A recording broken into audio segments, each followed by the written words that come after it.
Hi, this is Todd Quebeca with Avalon Suites, and we're here with Michael Locke with Locke Albert Financial Systems today. And we're trying to support local businesses and local entrepreneurs. So today we want to spend a little bit of time and learn more about Michael and what Michael does. So Michael, you want to go ahead and introduce yourself and tell us what you do?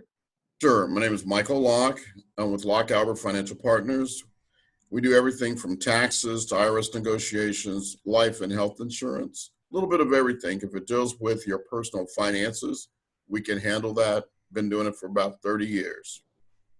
And Michael, I wouldn't say there's other people out there that do exactly what you do, but I know there's a lot of other people that out there that may do something similar. Why do your clients come to you as opposed to going to those people? We make sure it's not about numbers. We make sure that we're actually taking care of people.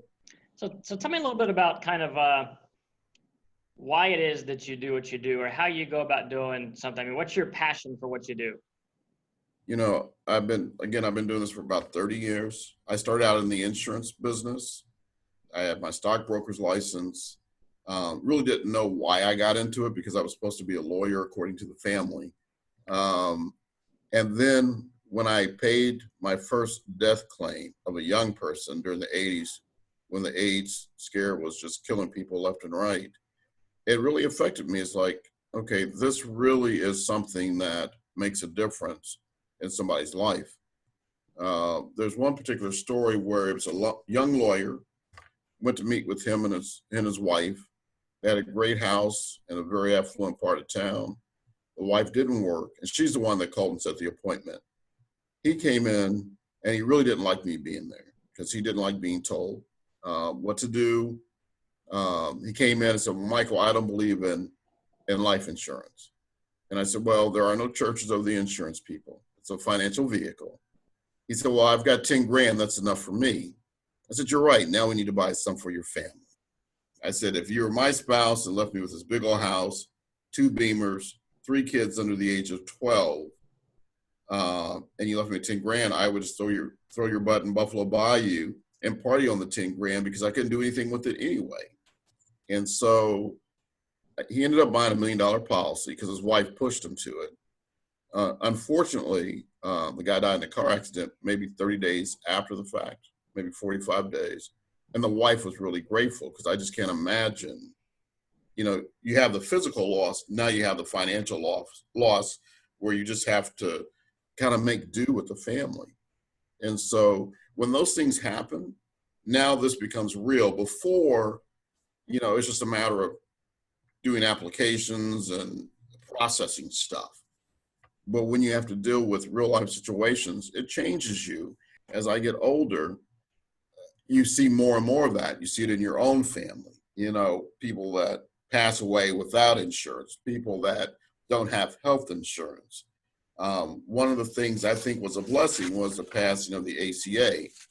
A lot of people think it's controversial, but it's not controversial from an insurance agent's perspective, because in the old days, I got so tired of telling people, I'm sorry, I can't write a policy on you because you have a pre-existing condition. And so when the ACA came about, people that never had insurance before were able to get it. They were able to get it at a reasonable price.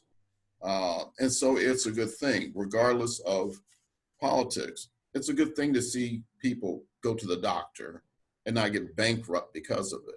So again, that's another component of why I'm really passionate about taking care of people. And then, of course, you know, I do with the IRS every day. People are really afraid when they get those certified letters in the mail. And so I tell them, hey, let me take that fear off your shoulders. Let me handle this stuff. And you go along your daily life and we can process the stuff in a way that makes sense to you. There's been a couple of times where people have asked me about insurance, and I just said, okay, well, and I put it off and I procrastinated. And in one case in particular, it was the mother of a very good friend of mine, and we just never got around to it.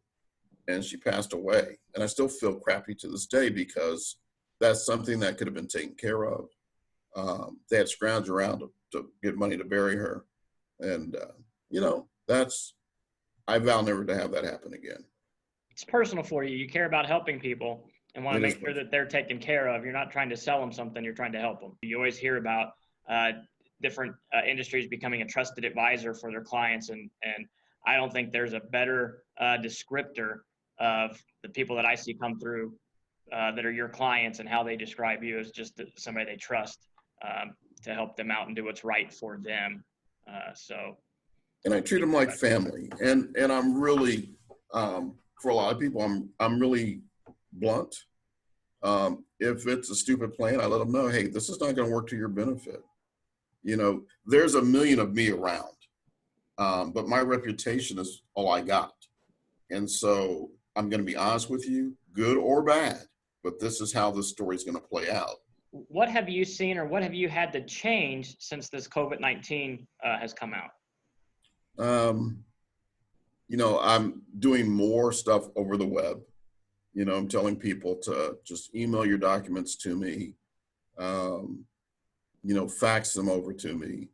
You know, I'm doing less face-to-face. And people are okay with that because we kind of did some of that anyway. I'm also kind of working strange hours because this whole COVID thing's got my clock screwed up. But I've had to change really, okay, stick to a schedule in spite of, you know, the tax delay. You know, the tax deadline has been delayed until July. I still need to make sure that I have a sense of urgency, even though, you know, things are kind of in this sort of other world right now. We're kind of in the stasis that, but eventually that's going to end. So I want to make sure that my clients are ahead of the curve. Yeah. Well, what else would you like us to know about what you do, Michael? Well, one of the things I do is I got really so tired of seeing Cousin Pookie, hearing about Cousin Pookie has a life insurance policy, but we can't find it. Or Granddaddy has a will, we don't know where it is. And so we give everyone a virtual vault. So they're able to upload those documents to a virtual vault where they have a username and password. We don't have access to that.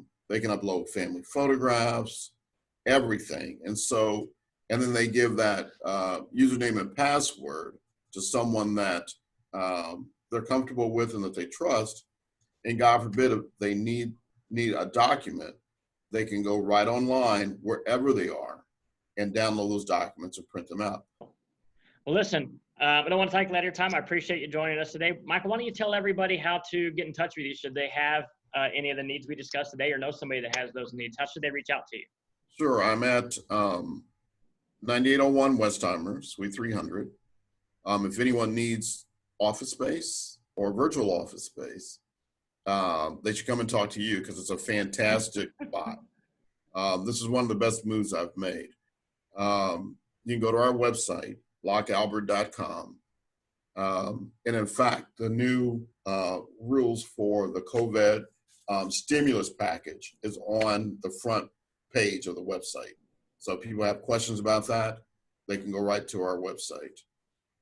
Give us a call at 713-487-6328 or drop us an email at lockealbert@lockealbert.com.